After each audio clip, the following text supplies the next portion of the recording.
Hi, my name is Pam, and welcome to Showing Up with Pam. I am beyond excited for this show today. I'm calling my reunion show with some of my favorite friends and colleagues. And without further ado, let me bring them into the studio. First, we have Roger Venegas. Roger is an enterprise agility coach and trainer with 20 years of expertise in laboratory health care and military logistics. He served honorably in both the United States Navy and Army. As a commissioned officer, he led and mentored over 500 soldiers under his command during his tenure. He also trained and coached teams how to utilize Scrum, team science, and agility at Toyota and Banco Popular. He believes that empowering people and providing a psychologically safe environment can help them accomplish great things. He's also a perpetual student, I love that, and will finish his MBA at the University of Texas, Rio Grande next year, 2021, and his next goal is to achieve his PhD in organizational change and leadership. Welcome, Roger. Hello, thank you for having me, Pam. It's so good to see your beautiful face. Oh, thank you. Let's get Dan number one in here. Dan Protzman. Hey. Daniel Protzman, partner and VP of Customer Solutions. He's recently partnering with Toyota Connected, and he's also implementing Lean and Agile at a multitude of customers. With over 6 years professional experience consulting and conducting training with large number of customers throughout the world. The world, okay. Dan has implemented projects in many different sectors, including manufacturing, medical devices, sales, banking, as well as insurance services and healthcare. He has co-authored the books One Piece Flow versus Batching and The Basics of Lean Implementation Model, and 3 additional books to be published over the next few years. Wow. Dan holds a BA degree from Virginia Polytech Institute and State University in Blacksburg, Virginia, and he achieved that in May 2009. Welcome, Dan. Thanks very much. Thanks for having me. All right, who is next to the party? Oh, there he is. Welcome, Tyler. Hello. Tyler Haycraft is an enterprise agile coach and trainer that is passionate about helping organizations build high-performing teams to support customers and customer-first business outcomes. He worked with multiple Fortune 50 and Fortune Global 10 organizations on major transformation and continuous improvement initiatives. He leverages his experiences as a software developer and servant leader in the Army to coach IT teams, leaders, and executives in adopting new ways of thinking and working to become more agile in today's ever-changing, complex business landscape. He holds an MBA from the University of Illinois and his BA in Computer Information Systems from Eastern Illinois University. All right, Tyler. Ready to rock and roll. To the party. Here he comes. Hi, Dan. Hey, Pam. We got to figure out, am I going to do Dan number 1, Dan number 2? I don't know how we're going to do this. We'll We'll figure it out. Let me introduce Dan number 2. Dan Ofchinick is an enterprise agility coach and trainer with 10 years of experience coaching teams and leadership. He has a background in cognitive behavior and clinical psychology and believes that understanding and acknowledging human behavior and interpersonal interactions plays a critical role in how to best coach teams and organizations to be successful. Lost my place. Okay. He just recently started with Worksoft coaching and supporting teams who are building solutions which automate the full life cycle of end-to-end business processes, from discovery to testing to robotic process automation for global enterprise applications like SAP and Concur. All right. Oh, that was hard, you guys. How are you doing? a lot of reading. Yeah. Doing well. Good to be back together. Yeah, I can imagine the feedback already. So I'd like to kick us off with my favorite first question. You know, we're going through some very challenging and difficult times now. So what I'd like to find out is how you're doing, and maybe tell me who has been showing up for you big and helping you out this year. And we'll kind of go clockwise. So we'll start with you, Mr. Venegas. Okay, so aside from friends and family and all the good sports stuff, I think we forget about ourselves. So I think I've been showing up for myself lately, which is kind of interesting because we forget about ourselves sometimes. And so I've been investing a lot of time in myself, whether it be education or just taking time to be lazy, because we forget that we're human as well. But lazy gets so easy to do sometimes. But I found out that if you put yourself first, sometimes it also helps when you can help other people out as well too. So I've been showing up for myself. Excellent. I like that. What about you, Mr. Protzman? I've got a lot of people showing up. So friends and family, obviously, first of all. I was actually got married over the pandemic. So thank you very much. I had a lot of friends and family come as well. Actually, Dan and Roger were able to come, which was great. So I've had a lot of support. I've been working with a company in Maryland here, which has been really fun, and getting back on track with my own, obviously, work schedule. And then to Roger's point, I mean, a lot of this is showing up for yourself. There's a lot of complexity. There's a lot of tough things going on right now. So it's how do you manage the day-to-day as well as looking forward to a future that's unknown. So it's been really interesting, but hey, take it one day at a time. That's all we can do. Excellent advice. I like that. All right, Dan, I'm up to you. Cool. Up Yeah, I for mean, you. I echo the guys a bit, and it's friends and family have been huge during this period. Just to be able to vent to people and just kind of rolling it together, and so you can kind of relate to that. And but I think in addition to that, just it's been great talking with you. Just randomly chatting and keeping in touch with Nigel and stuff has been encouraging, and I'm really excited now to have a new team that I'm working with, and really excited that I just recently started that. It's kind of revived my that servant leader spirit, the servant leadership spirit, and just kind of like Dan was alluding to, getting back into the swing of things and stuff like that. So it's been, the past 2 weeks have been really good. So Excellent. I'm glad to hear that. Thanks. And last but certainly not least, Mr. Tyler. All right, yeah. So for me, similar, friends and family for sure. My two daughters have kept me more than entertained over the past, several months. 1-year-old and just turned 6-year-old. So they've been showing up and doing what kids do best, and just keeping you entertained and happy and all that.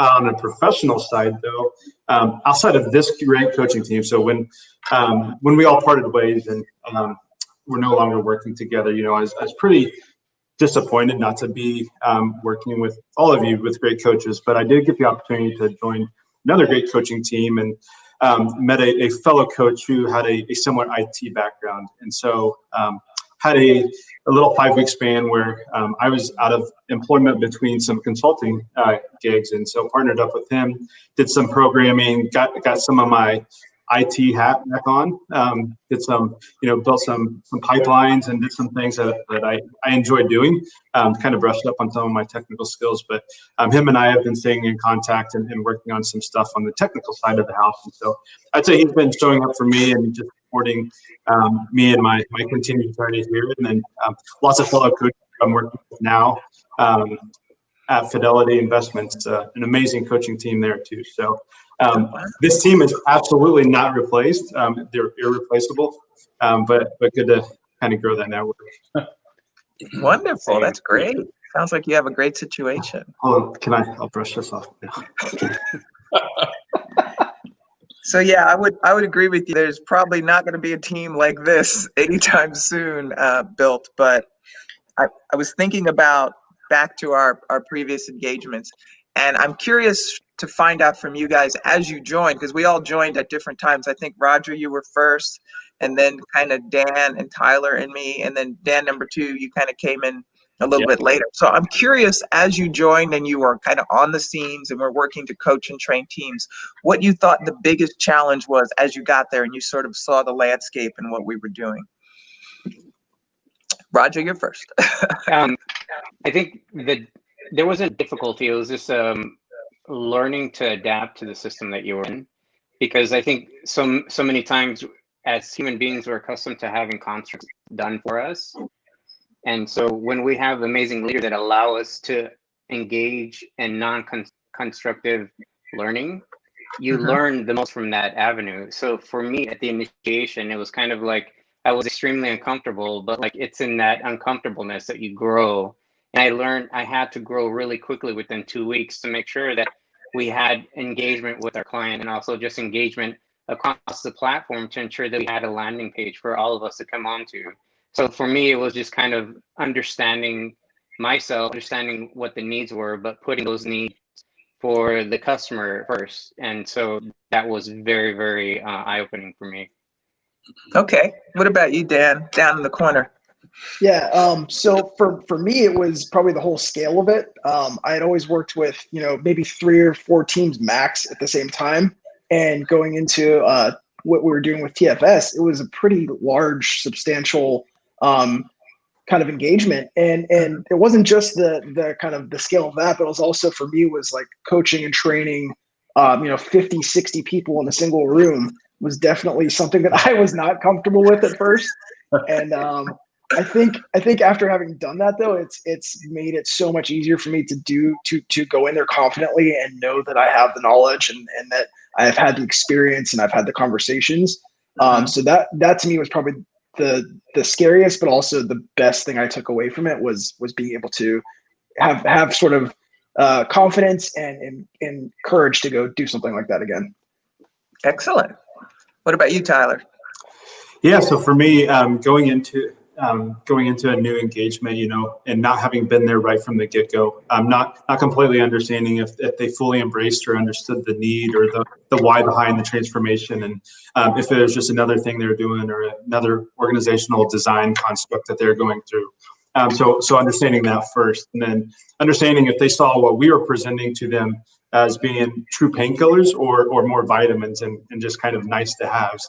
And yeah, so and that's one of my focuses that I've been focused on since then, and a few other engagements, is going in there and truly understanding what their pain points are, so that you can address those and show that how you can achieve business outcomes through this thing that we call agile behaviors, and how you can take lean practices and put those in place to achieve business outcomes. And I think that for me is where, going into where we all started working together, we all knew we could see right off the bat probably some opportunities, but didn't have a full grasp on whether they saw those same opportunities or if they saw the light at the end of the tunnel and what we're truly trying to work with them to achieve. Okay. Dan? So when I came into the team, it's always fun to see where and how teams work together. So not only the teams within TFS, but also this team here, and kind of the interactions and the pros and cons, the weaknesses and strengths to each individual's approach. It was really, really interesting for me to come on board and see that. When I actually got to first see that down in Banco Popular before I even got to TFS. So it was really interesting kind of working with a few of the folks down there, to kind of get to know their styles, their approaches. And then once I first walked into the building, I mean, it's always interesting to see what the resistance to changes in any place you go. Because from a scientific standpoint, that change equation is so important, understanding what resistance are you up against before you can truly overcome it. I will say it's one of those really interesting things and wild when you have an organization who is totally dedicated to a project or to a new state of mind and really does push it from the top down. You really get to see a whole lot more success when it comes from that level than when you come in from the middle. So kind of coming to see how this team is working and interacting, as well as the impact you had already made coming in to where they were now when I got there, to then see where they were going on the other end was pretty special for me. That's good. I like that. Okay. So after we'd been there for a while, we kind of got our rhythm. We knew kind of when we were training and coaching and who was doing what and so forth. What were your opinions at that point? Back to you, Roger. Once we kind of hit our flow a little bit. So not really a formed opinion, but just an observation, if you will. So like any big organization, and Tyler's probably very familiar with this. We were in the military. That is one of the biggest organizations that we have in the United States. And so with that being said, there's always standards that you have to meet, and Toyota is a standard in the industry business. So what we wanted to make sure is that we maintain that standard, but also incorporating them at every step of the way. And I think we did that pretty well because we tailored things for Toyota to make it a Toyota standard. And out of that, I think there were some pain points, and in that pain, that's where growth happens, right? So we grew stronger as a team, but we also helped the customer grow stronger and choosing what they wanted to give that feedback back to the organization. Because we sometimes blur those lines where we have to meet a project and it doesn't matter what we do to meet it, but we still have to incorporate that customer. So I think one of the good standards that Toyota had is that they always maintain their customer feedback in that process. So to me, that was a standard that you don't normally see. And not that we don't see it in the military organization, it's something that we need to start incorporating in all facets of industry. Absolutely. I couldn't agree more. All right, Dan. Yeah, so for me, it was exciting to see kind of maybe, I guess, midway through maybe, or a couple months in, to see kind of the seeds that we had been planting in the trainings, in the daily coachings, to actually see the teams like take hold of that and finally feel the empowerment that they could go run with stuff.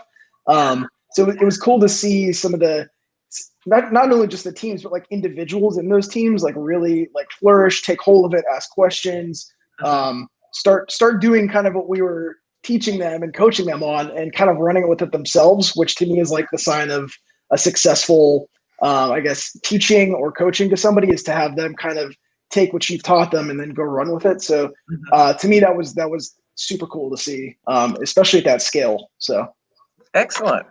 Yeah. All right, Tyler.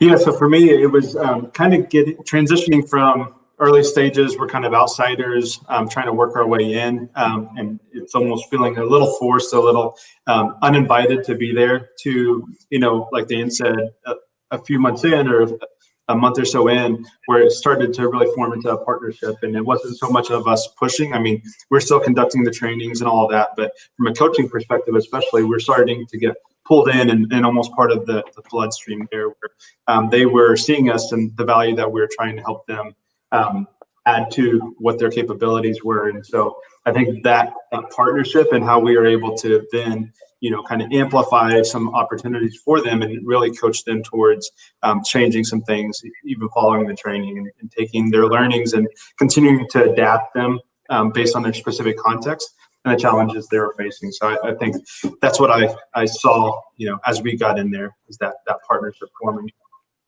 Yeah, I agree. That's great. Okay, Dan, what about you? Yeah, so all really good points. For me, it's one of those things where once really things got rolling, and from when I got in, I think there were things rolling already, which was really wonderful to see. The true power of training, my experience so far, is when you're able to take concepts and principles and theories and then go implement right away. Because too many people go to trainings for the sake of training, and they look great on the resume. They're great if you can adapt or take a couple of concepts away, but they're most powerful when you're able to actually instill them and try them out right away. So going from the boot up classes and the workshops right into actually implementing and doing these things was the best way for people to learn. So again, kudos to the organization for pushing towards that mentality, and to all your other points about empowering people to now try and start doing these things. To me, that really is where the value is. And then from bringing outside perspective and fresh eyes into play, I mean, that's really where the benefit comes. It's one thing to kind of look by as a manager and see how a team's doing. To come in and to get a true temperature test and a health check on the system and on the different parts of the system, being able to report that back to the head of the system to really understand where do we need to direct, where are our weaknesses, and how do we instill this in the next training. And one of the things I saw was every day in every training, this group continually improved as well, which really gets back to the spirit of everything we've been teaching. Excellent. I like that. So my next question I'm going to answer, and I'm going to talk about if there was anything that scared you, and then some of your favorite memories. And for me, the thing that scared me the most was to do the training, to have to try to put all of that information in my head and get all of the points, and not have someone in the back saying, well, it's really easy and you forgot this and all of that. That made me crazy. And one of my favorite moments when I was partnering you with Tyler and we were doing the training, and I don't know if I was sick, I think I lost my voice, and something happened where you were ready to hand it off to me, and I said, do you think you could finish it out? And you just took off and took it. And I remember I felt bad, but you did not miss a step. You just walked on in there and just kept going. And I felt bad knowing how tiring and exhausting it is to do that training all day long. So again, I thank you for stepping in to do that. But I have to say, some of my fondest memories were when we were actually training. What do you think, Tyler? No, you spot on. So for me, that was one of the biggest development times as well. So I think a little bit for me was imposter syndrome, right? We're in there, we're doing this new thing. I mean, we've done it to some degree. We've done smaller training sessions. We each have our kind of individual specialties and expertise, but holistic transformations and really being on point. And then, Nigel, I think, travels out of the country, and it's up to us to conduct this training session and then really keep the wheels on the bus and really driving forward while he's gone and other people are gone, and we're going with it. And just I think we all collectively took off and ran with different aspects of it. And but yeah, being up in front of a class of 50 people, lots of leadership, executives dropping in, there's a bit of an imposter syndrome when you start off, but towards the end of it, I think all of us that were in there kind of felt like, oh, we can do this. We are way better than what maybe we initially thought. And I know for you, Pam, a special shout out to you for challenging me and pushing me and always doing that. And same with Roger when he came in. And I know Dan, I want to see you guys start training. Yeah. Speaking of Dan and Dan, which Dan would like to go next? I'll go next. Go ahead. Yeah, we gotcha. So first of all, your first question was really, for me, it was this is Toyota we're talking about. So when you walk up and it's the big name, and for my coaching in my industry, this is what we all teach. This is their Nirvana of everything we teach. So it was very humbling and such a great experience, and just being able to work with and for this company, which is in half my slide deck. It's about this company, the history and the mentality, and being able to work with and for and really teach back to them some of the same concepts that I've learned from them over the years was really powerful. At the same time, the biggest positives for me, it's always the people. So it's the interactions with the people within the different teams, within different groups, hearing people's pain points, being able to give them solutions and provide them ways to do different things. Again, that's always the positive for me. So being able to do that on a grand scale, as you guys were teaching the workshops, being able to work with the teams individually, going back to the meeting rooms and during their stand-ups and during their scrum meetings, was just so great to just hear and give feedback, but not just feedback, but solutions, and coaching people to find their own solutions. Because again, that's really where the power of the coach comes from. Yep. Totally agree. Did you want to go, Dan? Yeah, sure. I think I mentioned earlier. I think for me it was the getting up and speaking in front of those large groups of people was definitely the scariest thing that I in my career wise at least.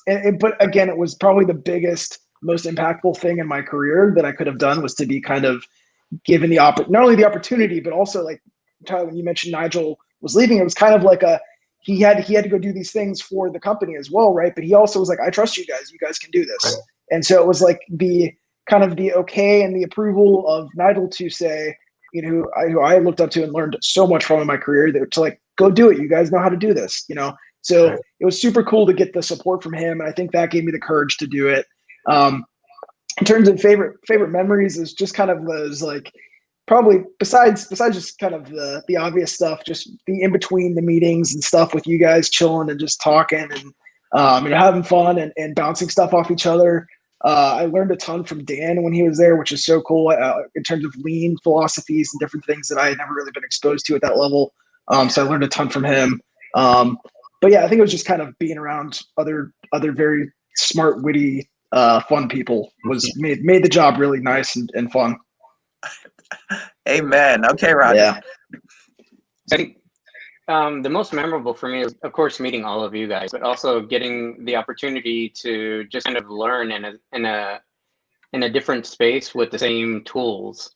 And so these tools, they function across all industries. So it's not just one specific set of tools is going to get you there, right? So we have to identify those tools. And I think we did a job in terms of our team and our different specialities.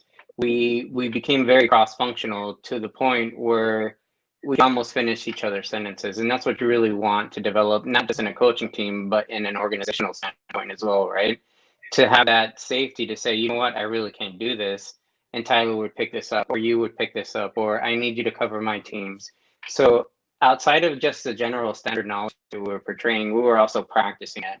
And then I think as you practice that knowledge, it's seen and it's noticed. And so in that instance, you lead by example. So to me, it was a good learning experience to be part of this team and to be able to express different tools and different knowledge that we all had that we can all gain from each other. And also felt that it wasn't like I know more than you or you know more than me. It was always, okay, how can we get this done? And to me, that was the biggest key avenue. I felt very comfortable in this space saying, hey, I don't know what this means. Can you help me understand it? To me, that was most memorable. Yeah, I like that. Yeah, really good. Go ahead.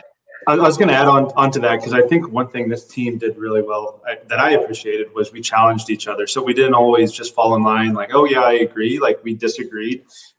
We debated. Like we had not heated debates, but we had ones where we had different perspectives on things, and we had very good conversations. And I think the things that we were able to produce, because we were helping teams kind of visualize their work and the behaviors in different ways, and just really taking a different approach. And I think that the way that we were able to challenge each other and really helped us achieve better results there, not only for the client, but for me personally.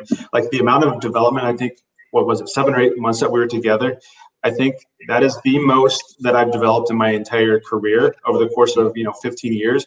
That short time frame, just the amount of knowledge I acquired, the amount of skills, everything, I think was so packed heavy into that short time frame that I look back on it now and just like I'm still using those in every single day of my coaching conversations that I have that I didn't have before that time. Yeah, that is an excellent point. Go ahead, Dan. Do you want to add something? Yeah, I feel like we all went into it with very open minds and open hearts, trying to learn from each other. Not to Tyler's point, we really didn't, or maybe it was Rogers. We weren't like trying to be the smartest person in the room. It was, hey, humility is key here. How do we learn from each other? How do we take things and apply it into what we do? And I'm proud to say I have taken things from every single one of you, from learning and working with you, and put it in my daily practices, whether it's a tool, whether it's a concept, whether it's a mentality, whether it's behavior, whether it's being just super energetic and happy, like we know Pam is. Yes. Keeping that in mind, because you see the reaction from people when Pam walks in a room. And when you can instill that in a room, I mean, there's power there. So it's just, again, learning from everyone in this group, in addition to just the facility as well as the coaches from TFS. You gain things from everybody as long as you're willing and open to learn. So that's excellent. Yeah, I feel like we were sort of at the right place at the right time to have all this come together. And I agree with you, particularly Tyre, where we had like a boot camp in 7 months to cram as much stuff in your head and hold on to it and then use it. And for my next question, I wanted to ask, how you're using some of that knowledge now. And for me, the biggest thing is because I'm doing training now, I've created training modules where I am. And while it may have been okay to do 2 days full training for where we are, I realize that it's impossible for people to understand how that works. And, I know when I took the class, I thought, okay, wait a minute, I'm gonna need some time here. So what I've done, and some of my slides look fairly similar, I must admit, if not identical, is I've broken them up into, half an hour, 45-minute sessions where we do it. We do that for a week or two, and then we do the next set. So I'm sort of building the cake. And it's nice to be able to do that and see the difference from when they only have a few things they have to hold on to versus they have to know everything and how it works. So I think that was one of the takeaways that I took. And then I think just the way you actually build kind of a coaching relationship, because at first, like you talked about imposter syndrome, Tyler, it's weird when you look to the person to have all the answers and you kind of want to turn around like, who, me? Okay, well, let's try this. But I think just having that confidence to know, as I tell them, well, I've seen this, I've done this a couple times, why don't we try this? And my biggest thing that I say almost at least every day is, we're just doing small experiments here. We're trying something, we're seeing if it works, and if not, we're going to pivot a little bit and try something else. There's no set one way for us to do anything. So don't, go back and say, Pam said we have to do this, that, and the other. No, no, no.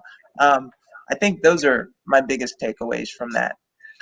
Who would like to go next with that question? I'll kind of add on because I experienced this actually earlier today, Pam. So I think a couple of points that you mentioned. So we got the deep knowledge in a bunch of very specific topics and a wide range of things, right? And we had a bunch of the teams we were working with. We had context all over the place, right? So we would have all kinds of different stuff. We'd have deep, back end IT teams. We would talk to compliance. So it's kind of gaining a bunch of knowledge very quickly, as Tyler alluded to.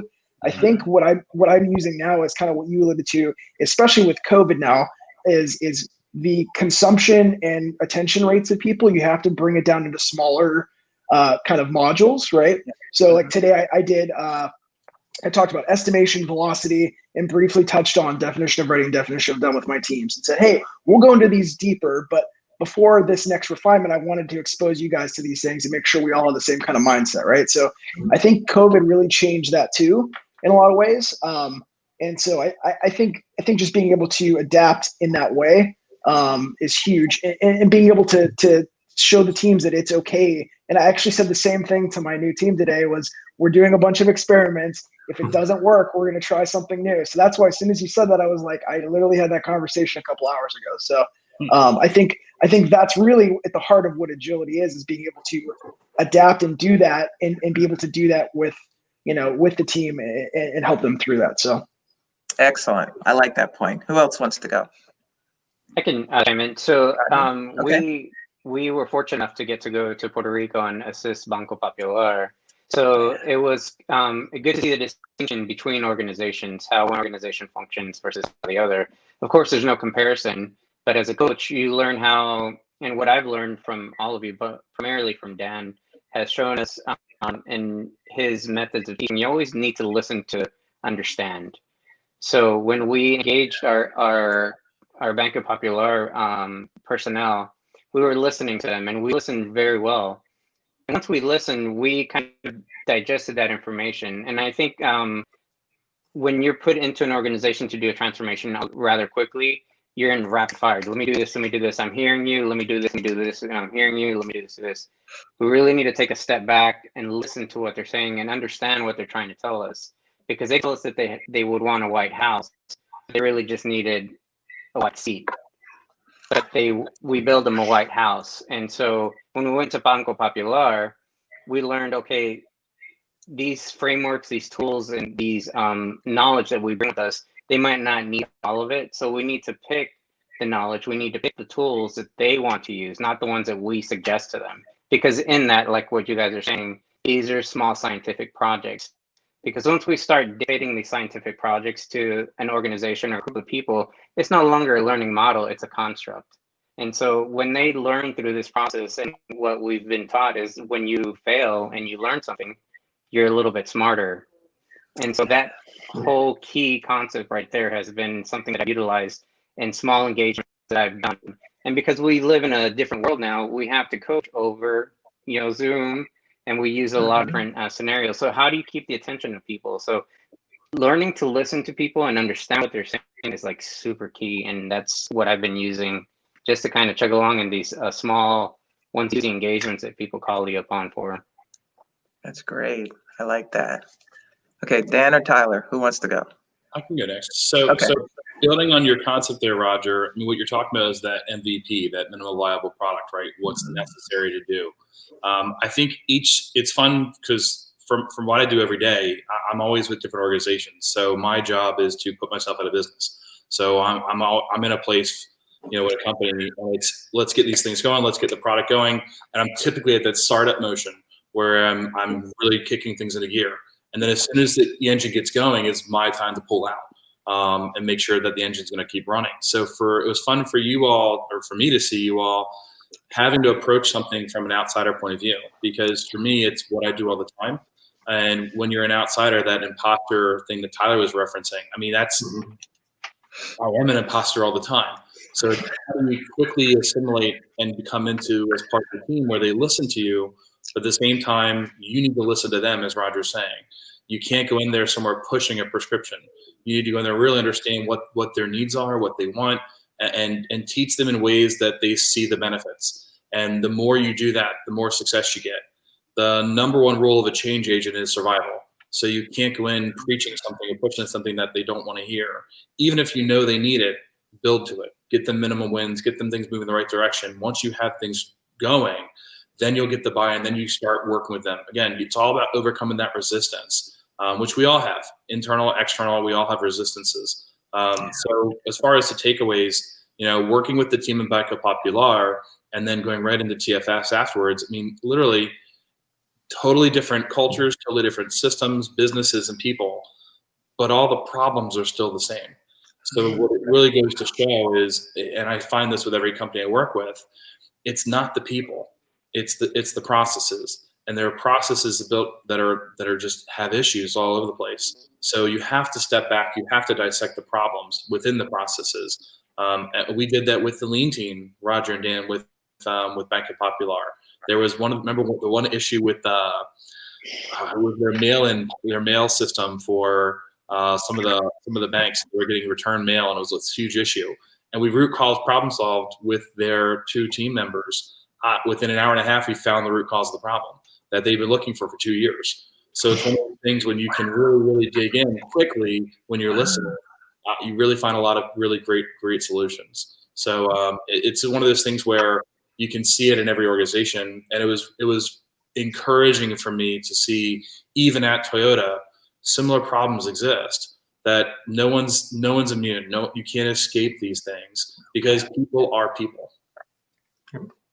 That's good. Tyler. Yes. So my big thing, and I think what I've become uber passionate about, is the whole concept of, frameworks are not going to solve your problems. So coming in, had some prior experience with SAFe from a scaling perspective, then experimented with Scrum and Scale, experimented with Nexus, and learned a little bit about multiple scaling frameworks that exist. But then I know this team was really passionate about there is no single framework. It's more the patterns and behaviors that you want to look for and apply those in the right context. So I'm looking at doing that a lot now, and then helping people. The one Kaizen or 2 second lean type of concepts is what's the next best thing to do, and what's something that we can do that is fairly low effort that gives us a pretty big bang for the buck, and try that and keep those experiments contained to where they don't blow everything up. But if they do, damage something, the blast radius is very minimal. I've also tried to learn not to use military lingo in my day-to-day coaching, but that comes and goes sometimes. It's built into our DNA. So, and that I blame this team for that, because especially Roger, I think we get going on some tangents, and then our buddy Punch as well. So, yeah, that's. We're working with them though on really getting that mindset towards continuous improvement and understanding you're not boiling the whole ocean right here. Yes, maybe we're going through a major transformation, doing lots of different things that are brand new, but let's do one thing really well, then let's do another thing really well. And I did want to shout out, because I just did this, I think, last week with the team. So Dano, the whole noise charts thing. Oh, nice. Use that all the time, because what I'm finding with a lot of teams is that is one of the biggest things is all this noise in their sprint. Even if they're not running sprints, even if they're just doing some level of Kanban, they're continuously disrupted, and they're like, we can't understand. Like, we're trying to have the conversations with people that are doing the disruption, or to help them understand priorities are changing. I'm like, oh, got this little thing called a noise chart that you can categorize stuff and have real conversations with real data to show them the impacts that those disruptions are having on them. So shout out there. It's a handy dandy tool that I use all the time. That's awesome. I was actually just talking with the team about that too earlier, about so that's cool to hear. Yeah. Fine. Okay, you guys are going to have to share that with me again, because for some reason my brain did not hold that one little piece of data point. So I too want to be great and show noise charts. So please. So I've kept you guys here a while, so we're going to do one more question. Sure. First, I do want to take some time to thank Toyota Connected, Toyota, and TFS for bringing me in and allowing me to work with such great people. And of course, we need to thank the little Englishman, which we call Nigel, because he kind of had the plan and the vision. And I think that, I'm just grateful to have been a part of it. And my last question will be, if you want to do the same, kind of what what you're doing now, or what you're focused on now, kind of what you're looking forward to for the next, I don't know, end of this year and next year. And for this one, we'll go around. So I'm going to go straight to you, Roger. So I'm finishing up my MBA, which is kind of reluctant because a lot of the stuff that's in the MBA program is what we teach. So it's kind of like, to be honest with you, it's a little bit easy, but it's not super easy. I've also gone down the psychological aspect of business. And so in this new world, long story short, we find a lot of bystander effect. And what the bystander effect means is like, if you see something going wrong in the street or someone is hurt, do you walk by or do you help them? Or do you expect someone else to help them? And so when we're in these Zoom meetings, when someone asks a question and no one answers, they're waiting for someone else to answer because we call that the bystander effect. So we live in a totally different environment. So we need to start creating environments that are psychologically safe, not just in physical, tangible space, but in the internet space. And so utilizing that side of psychology has kind of interested me a lot, because we take a lot of our power index figures in our cultural background and bring them to work. And so we need to break that. And so I've been trying to kind of see how we can not necessarily incorporate that in our everyday work life, because work, you should be safe. You should feel safe away from your kids, your wife, or I'm just kidding. But it should be kind of like a mini vacation from your actual home life. And when you go to your home life, that's a whole different environment. You should be happy in both places. So I'm really looking down that avenue and see how we can really build that, not construct, but that theory up, that if we have happy lives, we have happy work lives, and it's like you have happy outcomes, and you can find those agility outcomes that you're so more to look for. That was great. I don't know if you guys can see, I'm writing stuff down. So I'm circling back. I got notes. I know. I got Bystanders. All right, Dan, up in the corner. What you got? So I've been busy. We have a customer in Maryland, in Southern Maryland. We've been working with since last year. I actually had to leave them to go work with Toyota and left one of my partners behind. And now I've picked back up the customer, and it's been really fun. We've gone from a point in their company where they were facing some difficulties with customers, with product, with output, keeping up, and ironically enough, we just happened to get all this started right before COVID hit, and we really hit things in the right time. In the last year, the company's doubled their production output. They only added 1 or 2 people in the entire system out there. So we actually got twice as much product out of the lines without actually taking people out of the lines. So we really had a lot of success. The company actually, they've been very resilient. They just applied for the RMI Institute in Maryland for Maryland manufacturers, and they won for the category of resiliency. So they won the People's Choice Award in Maryland as well. So we've started working in the office. We just worked with sales in this last phase. We're moving forward with accounting, and then we'll be actually going out to kind of construction service and install on how they install because they make garbage chutes and linen chutes. So it's how they actually install these things in the field. So it's been a lot of fun there. On another angle, we've actually done a lot of online trainings. When this thing first hit, one of our customers was looking for online training and created an entire online platform. One of our courses is our basics foundation, the model itself, and that's the actual foundation course. We've also done a value stream mapping course. We've been working in the publications as well. So we have one of the books we're working on now is about leadership within. It started out as a book on shop floor management and then turned into a kind of a group leader concept. And now this is turning into a much larger leadership development path that we're creating, that we follow, but now we're kind of really getting into Word. And then we have another book we're working on with Mr. Roger there, on drive-through parking concept and all around workaround solutions. So we're getting the scientific angle of that, if I will say so, Roger. So I'm excited about continuing that with him as well. Wow. Let me tell you, Well, Mr. Farley sends copious notes that you have to go over. They're amazing, but it's just like, I sent you some notes, and it's like a dictation for a thesis, and it's amazing to go through all of the information. Well, it's too bad you guys don't have anything going on. What about you, Tyler? Yeah, so I am, but Dan, that's awesome. I want to talk more and dive into lots of that. Is that publicly available, that training that you created? The online training, yeah, it is. Yeah. It's on you can go to our website, biglean.com, or you can click, I think it's learn.biglean.com.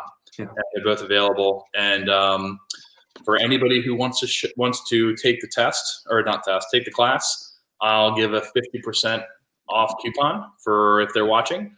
So let's And more plugs. take the coupon Sign me code up. Showing Up Pam. How about that? There we go. I am Look at that. in. Count it And down, I've- sir. Can I just chime in that I've taken the course and it's excellent. Would highly recommend it. Oh my Yeah. God, this is so awesome. Well, Yeah. I'm extremely interested because I'm working on some similar stuff. But what I'm more focused on IT industry, software development industry, and one gap that I've noticed we each have our own specialties, even within this team. Some people are really good at those powerful questions and truly taking kind of that coaching stance. Dan, you're an expert in lean. Other Dan is an expert in psychology, and Roger has that scientific angle, and I have that IT software development angle. And I think from a coach's perspective, there's lots of opportunities to enhance the technical acumen of coaches that are working with software development teams, especially as things are changing in the DevOps landscape and all of that. So I'm trying to take some of that and some of the knowledge I have in working with other technical coaches on how you can kind of bring that to the Scrum Master community and the Agile coach community, and kind of build that intellect up in their minds, and just give them another tool in their toolbox as they're working with software development teams. Doing a lot of value stream mapping, actually current day with the current client I'm working with. So leveraging some of that, more the materials and information flow initially, and then looking at what opportunities that might reveal based on their current state. Working full time as a coach there in the financial services industry. So continuing to leverage that. I spent a little bit of time in the food and beverage industry, which is cool to work in a different domain. Still on the IT side of the house, but different than the financial services space. And looking to see and work with more and more coaches and Scrum Masters in the community, because I think our coaching culture and the direction we're going, we're getting away from some of these 2-day certifications and then all of this to truly deep learning and really building up of skill sets and competency in a lot of different aspects. I'm really passionate about kind of advancing that and taking that forward. And that's something that came from working with this team and Nigel and Toyota and Toyota Connected and all the great things that we got to do there. So looking forward to 2021. Hopefully it's TG1 in the house, y'all. Okay, Dan. I will echo Tyler's. I'm very much looking forward to 2021. No, I do want to shout out to Pam though, because Pam really put in kind of a referral for me for Worksoft, and I really am enjoying the first 2 weeks there right now. I think it's a really good fit for me. I love the culture that I'm seeing. We're all pretty good at spotting that. I have a really good feeling about this one. I also really enjoy the team I'm working with. They're kind of just bringing in coaches and Scrum Masters and things into the work. So I'm kind of the first one there. So it'll be exciting to see how I can help with that and help kind of build that up a bit. I think they're really excited about the prospects of that. So I'm really excited. I know I'm only 2 weeks in, but I have a really good feeling about it, and already seeing some cool progress being made with the teams I'm working with. So yeah, I'm just excited to see what that has to bring next year. Nice. That is awesome. Well, it warms my heart to know that all of you are in a good space. I have to give a shout out to Signify Health because that's where I am now, and I'm really impressed with that organization. And no 2 days are the same, and they definitely keep me on my toes, and I really enjoy it. But you never know how things are going to go as teams break up. Not quite like a football team, but so it warms my heart to know how well you guys are doing, and I really want to make sure we stay in touch and we help each other. And in case you missed it, 50% off some of the classes that Dan's offering, so you need to check that out. I'll put that in the show notes. We'll put some links in there. There you go. But I just want to take the time to thank you guys, and maybe in 6 months or so we'll get back together and see where we are and what we could share. Sounds good. Sounds awesome. Yeah. You Thanks, like Pam. that? Thank you, Yeah. Pam. Okay. Yeah. Yeah, thank you. Thank you. As well.